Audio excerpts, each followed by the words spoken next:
இப்போ அதிமுகவோட பிஜேபி கூட்டணி வச்சதுனால அது ஸ்ட்ரெங்தன் ஆகாதுங்கிறீங்களா நீங்க? பிஜேபி ஓட்டு அதிமுகவுக்கு போகும், அதிமுகவுடைய ஒரு ஓட்டு கூட பிஜேபிக்கு போகாது. ஏன்னா அதிமுகவில் இருக்கக்கூடியவர்கள் அந்த எம்ஜிஆர், ரெட்டை இலை, ஜெயலலிதா அப்படி இருக்கிறவங்க, அவங்களால எப்போ புரட்சி தலைவி அம்மா ஜெயலலிதா அவர்களையும் இது அண்ணாமலை கேவலமாக பேசினாரோ அதை மறக்க மாட்டாங்க. இன்றைக்கி இபிஎஸ் நீங்கள் நினைக்கிற மாதிரிலாம் அவ்வளோ யசமா சொல்லுங்க யசமா அப்படியெல்லாம் கிடையாது. ஜெயலலிதா சாரில் அப்படி கம்பீரமாக உட்கார்ந்தவர்.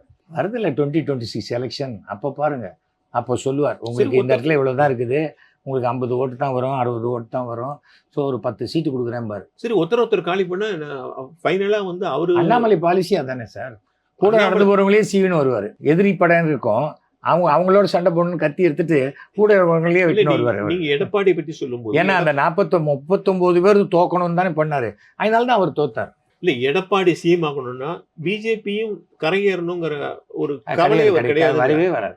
எப்போவுமே எந்த கூட்டணி இருந்தாலும் நாம ஜெயிக்கிற இடம், ஷூரா ஜெயிக்கிற இடத்த நம்ம வச்சுக்கணும். நமக்கு சொத்தையா இருக்கிறது சரியா வராத கூட்டணிக்கு தள்ளி விட்டணும். இதுதான் எல்லாருடைய எண்ணமும். யாரா இருந்தாலும் அதை பண்ணுவாங்க.